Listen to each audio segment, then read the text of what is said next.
This is a presentation of the University of Wisconsin Parkside. Hi, I'm Linda Crafton. I'm one of the co-directors of the Center for Women, Gender, and Sexuality Studies. We've been doing this research and lecture series as part of our center programming this year. And I am so delighted to have Dana Oswald with us today from the English department. I, like you, I'm sure, have been dying to hear, what does this mean? Mothers without sex, monstrous medieval women. So thank you so much, Dana, for sharing your research with us. Thank you. Thank you to everybody who has showed up here today for whatever reason you might be here. Today I want to query the ways in which medieval artists and authors and people thought about women's bodies, particularly through the lens of maternity. This has nothing to do, of course, with the fact that I just had a baby last year. So, there's nothing personal here at all. Maternity is an interesting category to me because, especially when written about by monks, it is either occluded or redefined. Instead of thinking about mothers as women who grow pregnant with, give birth to, and raise children, which is not to dismiss other kinds of maternity, monks attribute the most important kinds of maternity not to the women who birthed, nursed, and raised the children, but to abbesses and nuns, following figuratively the piety of Mary, which is not what I'm really going to talk about today, so don't worry. These medieval authors, and indeed the scholars who write about maternity in the Middle Ages, focus so much on a figurative kind of motherhood that they leave behind the more provocative and troubling arena of the maternal body, a body that stretches, changes, becomes hybrid and multiple, and then turns itself inside out, creating two people out of one. Pregnancy and childbirth are simultaneously the most natural thing in the world, and also perhaps the most monstrous. And I can tell you all about that outside of this lecture. Before I talk more about mothers explicitly, I want to focus on the parts of the body that we would never see on a saint. In her introduction to obscenity, Nicola MacDonald tells a story about an exhibit at the Victoria and Albert Museum in London. Pilgrims' badges from the late 14th and 15th century were on display, and the curators decided not to display any badges that employed sexual motifs, like the one you see here in this image. This is called Pussy Goes A-Huntin'. And it is, in fact, a vulva sitting atop a pony with a bow and arrow and wearing a crown. Of course. Pilgrims' badges were cheaply made pewter brooches, bought by people going on pilgrimages to religious shrines. Many badges were specific to locations people traveled to for their pilgrimages. For instance, one might have a badge from Thomas à Becket's shrine at Canterbury. I liken badges to concert t-shirts. They served as public performances of the fact that the wearer had been on pilgrimage, asserting both devotion and, I suspect, adventure. However, not all badges, as you can see, were quite so straightforward. So this badge is called Pussy Goes A-Huntin', and it's a vulva, as I said, riding a pony and wearing a crown. In effect, this vulva mimics the pilgrimage its wearer would have undertaken. At any rate, MacDonald notes that although the curators at the exhibit decided not to display this kind of badge, they did decide to sell replicas of these badges. And you can, in fact, buy them still if you're interested. However, the sale objects were locked away in a case, and in order to buy one, you not only had to ask somebody with a key to unlock it for you, you had to know the precise name of the item itself. So it was really hard to get those. This is a process that might shame more than one person, especially a British person, who would be into buying them. She notes, quote, "Yet the decidedly schizophrenic treatment of sexually explicit medieval badges, for sale or not, at the Victoria and Albert, is not finally reducible to the discrimination of individual museum curators, shop managers, or sales staff. It is representative of academic as well as popular attitudes to what we might call the obscene in medieval culture," end quote. In other words, we are squeamish about what we perceive to be obscene, and we render it taboo, difficult to access, and even more difficult to talk about. MacDonald's larger claim is that obscenity is culturally specific, and that in approaching medieval ideas about obscenity through a contemporary lens, we often misunderstand it. The scholarship around these kinds of sexual badges, which constitute just under half of the extant badges, those that remain, which we find in rivers in various strange places, provides little consensus about their purpose and function. Indeed, quote, the scholarship about badges is often peculiarly silent and silencing in its treatment of sexual material, end quote. Applying contemporary notions of shame, particularly about women's genitals, some scholars even suggest that the badges might have been worn under a pilgrim's cloak, which seems patently ridiculous. If you're going to buy the concert t-shirt, you're going to wear it in public. You're not keeping it at home in your bedroom and not showing anybody. Clearly, pilgrims had less discomfort about vulvas riding horses and going on parade than do the scholars who write about them 700 years later. This is not to say that there was some sort of medieval revolutionary approach to women's bodies.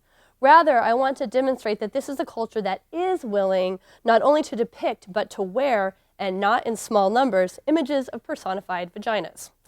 It is perhaps our own culture that inculcates silence about women's bodies, when in fact medieval culture is not entirely silent. But medieval culture does seem to dismantle the woman's body, removing her generative pieces and turning them into what seems some sort of joke or parody of devotion. However, I do want to think today about the kinds of silence that do exist within the literature around women's, and particularly around mothers' bodies. So this is an image of Mary and Jesus, and in fact, it's one of the more affectionate ones from the period. See, Jesus is reaching out to her. She's looking at him. Isn't it very sweet? There's no slapping or punching going on, which is what's happening in my house these days. If scholars insist on focusing on chaste women, and in fact the model of unachievable, unassailable purity, Mary, then how can they ever see the reality of real maternal bodies? While abbesses are endowed with supreme maternal qualities, paralleled with priests who serve as the shepherds to their flocks, their motherly care for the women in their charge may be real, but it is not the same thing as actual maternity. While they may act as mothers, they are only one small and limited facet of the category. At least Mary gave birth to a child, and so her body, like all mothers' bodies, underwent a transformation of the kind that was, and to some still is, troubling and perplexing. But if maternity is extricated from the body and becomes an entirely figurative matter, then one of women's chief historical powers and primary means of authority and significance in the Middle Ages is dampened, tamped down, quieted. The medieval maternal body seems to be an object of shameful excess, and therefore is the body least likely to be witnessed in art and literature, that is, unless it is the virgin body of Mary, appropriately sealed up and removed from circulation. The non-virginal maternal body then presents an intriguing dichotomy. It is at once necessary for the continuation of patriarchal lineage and disruptive to that lineage. It is, in the language of feminist psychoanalysis, the Anglo-Saxon mother is an archaic mother, one defined by her generative power, but necessary thereby to abject from the record. However, she circulates just below the surface of Anglo-Saxon texts, interrupting the master narrative each time a child is born. So this is a genealogy from an Anglo-Saxon text, and you can notice there are no women in between who give birth to these children. It just goes straight from father to son, father to son. Probably there was more than one child, but all we care about is the man leading to the next man who's set to inherit. The women who are part of this process just don't even show up in a lot of these genealogies. So childbirth was often a dangerous event for Anglo-Saxon women. Anglo-Saxon is the period really between 500 and 1100, 1200, just in case you did not know that. We know this from the remaining cemeteries, as Richard Denning has observed, quote, almost half of women buried in the Anglo-Saxon cemetery at Rons in Northamptonshire died between the ages of 17 and 25, the likely time for childbearing. In the circa 7th century graveyard at Baronsfield in Oxfordshire, the bodies of women under the age of 30 are considerably more than equivalent aged men. These graves also contain the bodies of many babies up to a few months of age, as well as stillborn babies, showing that life was full of danger for all involved in this process, end quote. So motherhood did not come easily or safely to many women in this period.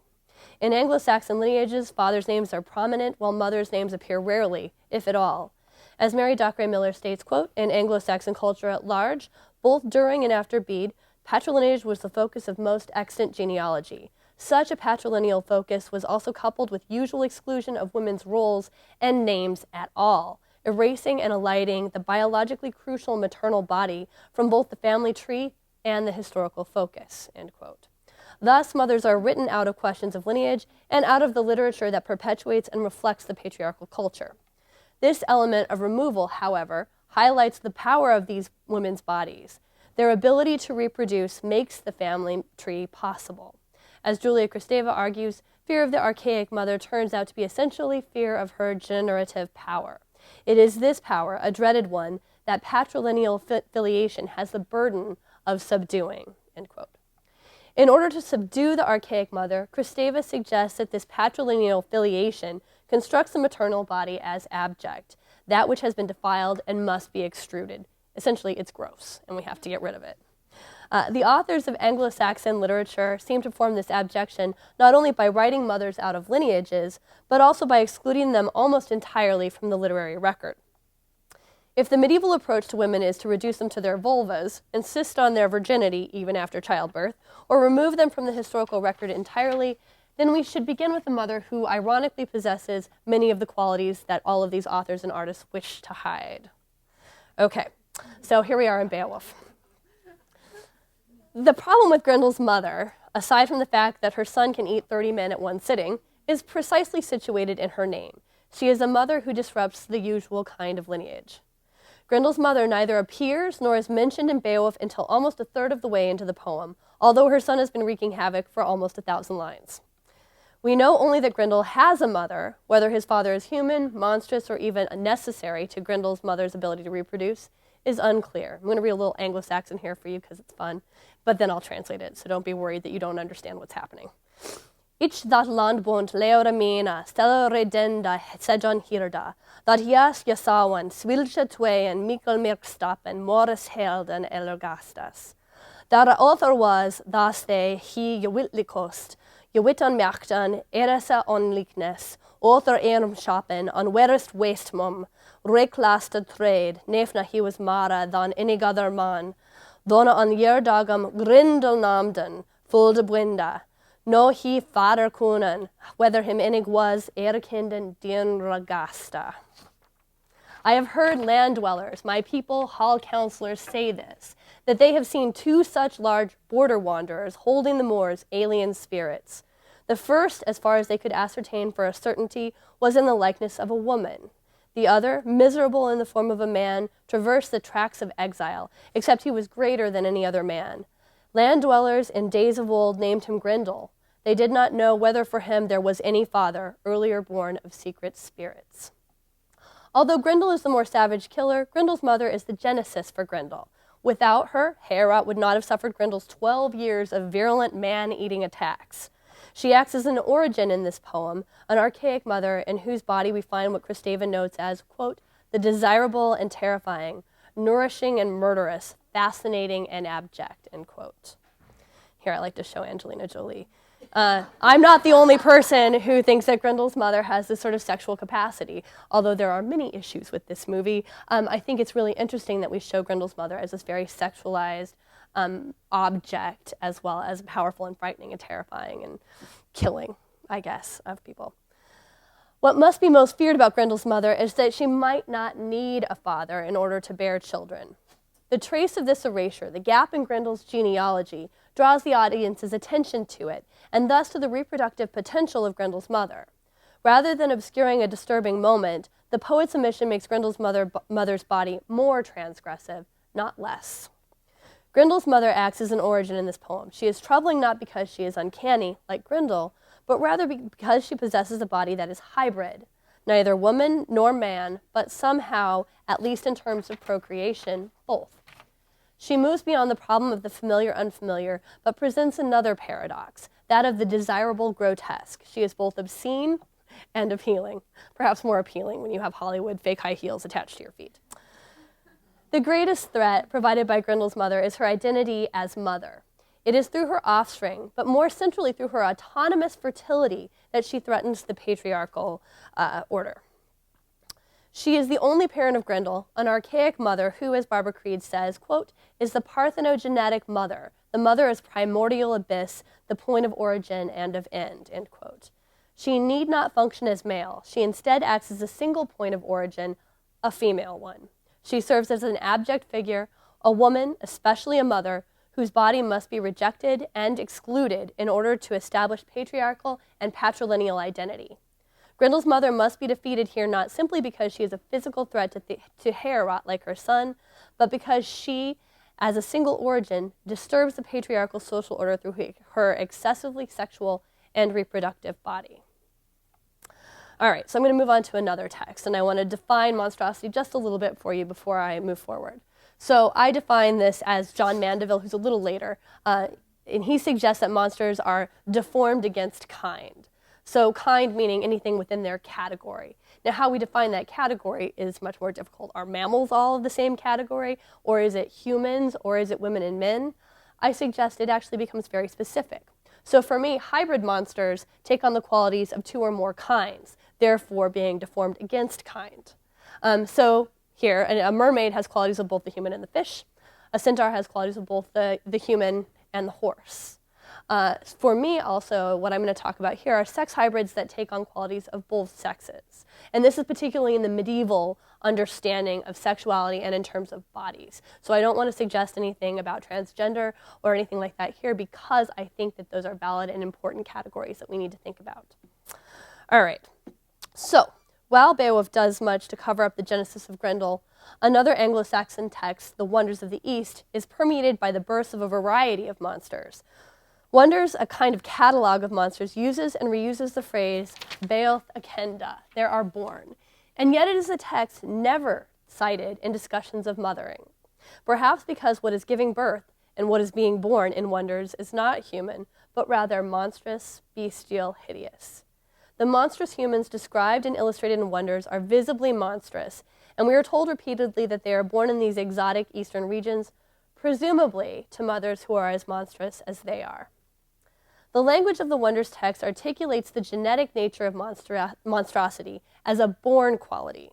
This maternal function of reproduction is assumed but not represented, as only two female monsters are mentioned or drawn explicitly, even though all of the monstrous communities are perpetuated through reproduction.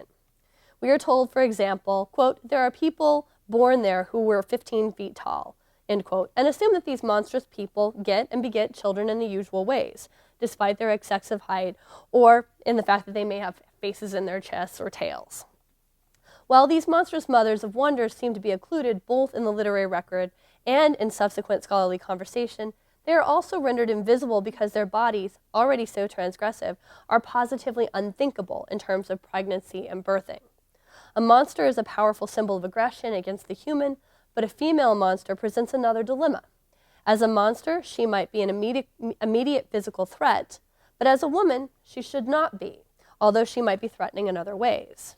Moreover, her generative power, her ability to procreate, renders her powerful and terrifying because, like Grendel's mother, she perpetuates the line of monsters. The monstrous women of most of these communities then are suppressed and occluded in the service of establishing and promoting masculinity and patriarchal order. The presence of born male monsters, therefore, both indicates and occludes the mothers that produce them. These invisible mothers are the conduit through which monstrosity passes. They participate in an entirely different kind of succession that cannot be blocked completely by fathers, artists, or authors. Their own physical monstrosity is written on the bodies of their monstrous offspring, even if they are written out of the text itself. Indeed, it is the sex and gender hybridity of these women that makes them monstrous and most dangerous. While most monstrous hybridity is human-animal hybridity, the collapse of two sexes into one body is perhaps even more troubling.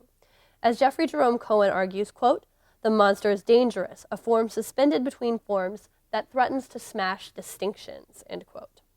While threatening to smash the distinction between man and animal is frightening, eliminating the distinction between male and female would lead to the collapse of medieval social order. And yet the monstrous bodies of the women in Wonders do more than transgress gender boundaries. They disrupt categories of sex because they possess physical markers of both men and women, even as they are mothers. Okay, so here we have this first image. Can you even tell what that is? Yeah, that face right there, the one with the eyebrows. That's when you see this text, you're trying to figure out what's going on. So essentially, this is a little tiger crawling up the screen here. She's feeding it. That is some very strange form of food. This is a beard, and she's got long hair there on the outside, and she's covered in a robe. And that's a weird duck face, but she really doesn't have a duck face. She's just a person.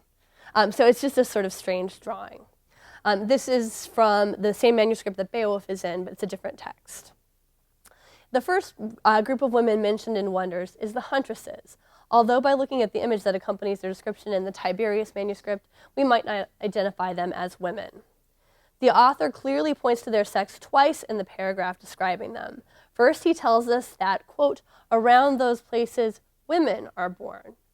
Instead of his typical formulation that employed the term men, people, he clearly identifies this group as female, weef. Moreover, we are told that, quote, they are called great huntresses, end quote. And I'm going to give you the next image here. Huntresses, is a feminine form, and seemingly the only feminine form of this word used in the entire corpus of all of Old English literature. These women seem to be the only actual huntresses featured in all of Old English literature, a fact that should emphasize both their uniqueness and their gender transgression. The word mimics their state of being, because it imposes the feminine ending on a masculine word, just as masculinity seems to be imposed on the feminine body. The singularity of the term suggests the singularity of the habit. Anglo-Saxon women do not hunt, but monstrous women from the East do, and do so with great skill. Their identifying quality is a gendered masculine behavior, but it is attached to bodies that are identified as female, yet appear to be very masculine, as you can see here. Would you even know that that's a girl? Right, because you've got the beard and you've got this sort of bare chest. And you can't, her face seems big, right? Her muscles seem big. She seems very masculine. So as I say, most notably, these women have beards, a marker that is juxtaposed with their bare, and if you look closely, feminine breasts. So something that I didn't notice until I actually was able to look at this image in the British Library is that if you look very closely, her chest is actually pink. And there are breast markers on the chest that are white. And so you can't see them well in this image, but she does have feminine breasts, but it's really, really hard to see them. So why do you think the poet did, or why do you think this artist did that? What would be the purpose of doing that? Yeah. I guess would be to categorically place her into, the male role, the set male role. Okay, so to make her look more male, sort of feminine element. So if you can't see boobs, essentially, is she a monster? Right. So this is what's so interesting to me is that this artist is uncomfortable about these sort of feminine categories and masculine categories that get sort of collapsed on her body. So he draws her in such a way that she is kind of feminine, but you really can't tell. So it's not so bad. But then we have to ask the question, is she really a monster? Without that juxtaposition, she's not. She's just kind of dirty, right? Just a little hairy. She's wearing a weird outfit, and she's doing weird things with panthers. But instead, this artist has chosen to display that, but in a really subtle way. So you can tell that there's some kind of discomfort, I think, with the body, but some understanding that she has to be both female and male at the same time. That makes sense to everybody? Do you see that as any effort to neutralize the gender power? Okay. I do. I think if we turn her into a male, then she's not threatening. But if she doesn't fit at all in this text in the first place. So I just think it reveals to me discomfort. And I'm not sure if that is purposely to dismiss her power, or if it's that's more of a result of that, I guess. And I think that those two things are different, but still the result is the same, is it not? Yeah. All right. So let me see where I was here. Okay. I said Huntresses is a female form. Yeah, there we go. So I'm going to move on to the next image, and this is another manuscript, the same monster. And you can see it looks a little different here, right? Oh, look, there's boobies, and they're exaggerated too, right? There's no missing those boobies. Thank you, Maria. Okay, so her bare breasts will not necessarily sexualized as they are now convey her reproductive status, as Karras says. Quote, the female breast as depicted in medieval art may not have had the same sexual meanings as the breast today does, since it was used mainly to represent nurturing. But motherhood in terms of the nurturing of children was inseparable from the bearing of those children, which was inseparable from the process of their conception. In all cases, except the Virgin Mary, that process involved sexual intercourse, end quote. It is the artist who has depicted the monster in a largely masculine way with large square shoulders, and this is referring to the previous image, small eyes with thick brows and rough-looking hair, and the beard set deliberately against her pale pink breast. So here we have an artist who's choosing a very different way of depicting this monster, who is not uncomfortable in quite the same way. Since what is monstrous about this race of women is their blurring of the categories of male and female, it is untenable that the community includes both men and women. The author has told us that this race of monsters is comprised of weef, women, not of men, which is the word for people. They are, at the most basic level, female, although they simultaneously possess male features. Therefore, as readers, we face a conundrum. We are told explicitly that this race of women is born here. But to whom are they born? In what way are they conceived? The author of Wonders makes no mention of reproductive practices here. He seems to care very little about this predicament of logic, but instead fixates on the visible categories of difference from the human. However, it is this reproductive mystery that marks these monstrous women as indelibly other. They are born on the mountain, but they seem to be engendered by only one parent, the mother. What is necessary for this community to be monstrous, their hybrid sex identity, indicates that there can be no fully male members of the community. Therefore, reproduction here, one that results in the continuation of the community of this particular kind of monster, must take place without males. This ability elevates the monstrous nature of these women as they challenge the boundaries of sex and indeed humanity even further. They act as single points of origin, ones that are identified by the author as primarily female, but also monstrous because of their possession of male appendages. Therefore, in these bearded women, we find a variation of the Anglo-Saxon mother as one who is self-sufficient and autonomous, albeit one whose body and behaviors are hybrid. So, does that make sense why I say that? That there can't be men in this community? Because what would be true about those men? Would there be anything weird about them? Well, yeah, they can't have those boobs. But, the only weird descriptor we have of these women is that they hunt and that they have beards. Seems pretty normal for a guy. So if there's a man in this community, he's in fact not monstrous, although the women are.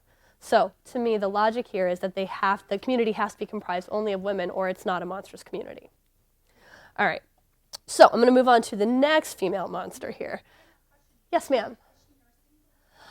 Yes, in fact, I didn't feel I had time to talk about this, but the word that's used to describe what's going on with these dogs, which are panthers and lions, actually, is a word that means nurturing.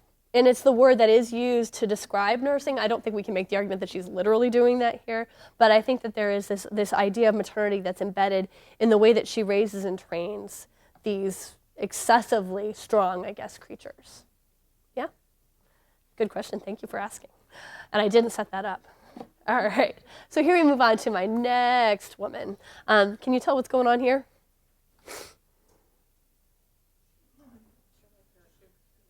You like what? Her hoof. Yes, she's got some good hooves here. She is not. And in fact, what you're seeing here is that this is actually a piece of the text that's been scratched out. Think there was anything there that got scratched out? God did not. God was not involved in this. No. It's actually a little tusk, and I'll show you in the next image. We'll come back to that one. You see she's got a little tusk here. I love her pretty tusk. But this monster, it's been erased in this image. And one of my arguments about that is that there's a kind of anxiety with the sort of masculine quality. Again, like a beard, we've got this protuberance that a woman ought not to have. And she has a couple of them, right? Because she has a tusk, but what else does she have? A tail, yeah. So there's all these sort of phallic objects that are dangling off of this female monster here. All right. So, hybridity also characterizes the bodies of the second group of monstrous women in Wonders of the East. While hybrid sex is not the primary marker of their monstrosity, they also transgress human boundaries of sex and gender in a way that affects their ability to reproduce. These women are beast-human hybrids. They possess boar's tusks and hair down to their heels and oxtails on their loins. Does that look like it's on their loin? Her loin? No. So again, we have an artist sort of intervening here, sort of moving the tail to some place that makes us a little bit more comfortable. Okay. These women are 13 feet tall, and their bodies are of the whiteness of marble, and they have camel's feet and boar's teeth. So clearly monsters in a lot of different ways, right? They are monstrous because their bodies are both human and bestial. Aside from their camel feet, most of their animal parts are protrusions, tusks, tails, and teeth. The length of their hair and the whiteness of their skin seems to signify beauty, albeit beauty of an excessive and perhaps ethereal type, more than just monstrosity. And I think that you can see that kind of beauty here in this image better, right? She's kind of pretty, right? And she's got this sort of coy thing going in the posing of her body, but where's her tail? It's not on her loins either, is it? No, we've got that one moved. We still can't, this artist can't handle that either. Yeah, and she's covering her breast, so we don't see that. And that's in the same manuscript where we have the other breast depicted. In fact, those two are on the same page, so it's really interesting to see them set together. Okay, so as with the huntresses, male members of this species do not exist. The text emphatically declares this to be a community of women. Even hypothetically, male monsters of this sort would seem far less monstrous than their female counterparts. Not only would they be less dangerously appealing to male travelers, their phallic protrusions would only merely compound their excessive masculinity, rather than juxtaposing it with their femininity. These women are monstrous precisely because they are simultaneously female and male. They exist as a community of isolated women who clearly are able to reproduce themselves. The presence of the phallic tail, however mediated by the artist it might be, imbues these women with a level of masculinity and also indicates their potency. They have usurped both the male body in possessing a kind of phallus and the male function in seeming to engender children without requiring men to do so. The tusked and tailed woman, then, is what Marcia Ian calls the phallic mother, quote, a grown woman with breasts and a penis, who represents the absolute power of the female as autonomous and self-sufficient, end quote. She does not sacrifice her female nature in taking up the phallus, but instead threatens the patriarchal order, as well as the integrity of the male body, by maintaining a body that is at once feminine and phallic. She serves as an abject figure in Kristavan terms, a woman, especially a mother, whose body must be rejected and excluded to establish patriarchal and patrilineal identity. As abject, her body is figured as defiled or polluted as a means to dominate it. Thus, the tusked and tailed women possess monstrous and hybrid bodies that supersede men, and it is this that makes them so obscene, so unclean, so revolting, that we are told that Alexander the Great had to kill them because he could not capture them for their, quote, offensive and disgusting bodies, end quote. It is the reproductive potential of their hybrid bodies, their transgressive maternity, that makes them most monstrous. While the author of Wonders of the East does not explicitly paint the huntresses and the tusked women as hermaphroditic or autogenerative, he leaves the door open for speculation. Both sets of monstrous women possess masculine attributes that can be perceived as phallic. The huntresses have beards, which are equated with masculinity in some medieval texts, and which are particularly associated with male monstrosity in the figure of the giant or the wild man. If to remove a man's beard, as we can see in later texts, is emasculating and indeed castrating, then to possess a beard is to possess a kind of phallus. All right, and now we have one of my favorite images. This is the third manuscript, the Beowulf manuscript, that has the same monster here. What do you notice about this one? What can you tell here?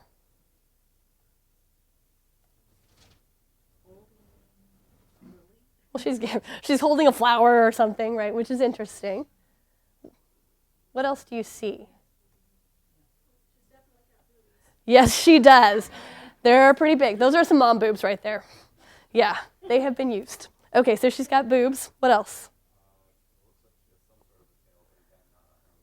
Are you sure? Oh, see? Interesting. Yeah, so she's got her hair back here, and this tail seems to be sort of moving towards the front. Now, we could blame this on the artist being obviously not the greatest artist in the history of the world. But regardless of that, I think the fact that we see that tail in this very strange location indicates something about that text. And in fact, about this author's and this artist's willingness to show a monster of this kind and with this particular physical quality. Okay, more obviously, the tusked women possess tails that protrude from their loins, as you see here. Although most artists refuse to draw them this way, we can imagine that this phallic tail might impugn and belittle Alexander's own masculinity. The only two monstrous women pictured and described in Wonders must possess a kind of monstrosity not applicable to male monsters. They exhibit physical qualities that only monstrous women, not all monstrous humans, can possess. Thus, those qualities must have to do with sex and sexuality, which are bound up in reproduction. The representation of these phallic women is designed to incorporate, quote, fear, desire, anxiety, and fantasy. That's from Cohen. They invite desire, but also require censure. As Creed argues, quote, patriarchal ideology works to curb the power of the mother, and by extension all women, by controlling women's desire through a series of repressive practices which deny her autonomy over her own body, end quote. By representing but also controlling the ways in which these monstrous women's bodies are depicted, the author and artist of Wonders of the East confirm the male hierarchy. And yet, the power of female monstrosity permeates the text through the fissure of maternity. While female monsters are largely invisible in the Wondrous East, they seem to exist in all of the communities of monstrous humans, since all those monsters are in fact born there. Moreover, the communities of monsters that are identified specifically as female must be exclusively female. Therefore, although we do not see it, we must assume that they are mothers, and we might suspect that they also act as fathers. As Creed argues, quote, the act of birth is grotesque because the body's surface is no longer closed, smooth, and intact. Rather, the body looks as if it may tear apart, open out, reveal its innermost depths. It is this aspect of the pregnant body, loss of boundaries, that the horror film emphasizes in its representation of the monstrous, end quote. If, as Cohen has argued, monsters disrupt boundaries, then the pregnant body itself is monstrous, interrupting the distinction between internal and external, individual and mutual. To be a mother is to have a strong connection to child above all else, a quality that is deeply dangerous in Anglo-Saxon England, where social bonds and peace-weaving structure must uphold the patriarchal order. The maternal body is, for a time, a double thing, a hybrid that contains two beings inside one skin. It is plastic, changing, unstable, always threatening to open out, tear itself open, and reveal itself. This is the danger of the female body. It is a body capable of wondrous change, and it is not entirely subject to the patriarchy that contains and controls it. The body of the mother remains invisible in medieval literature because it is immensely powerful and substantively ungovernable.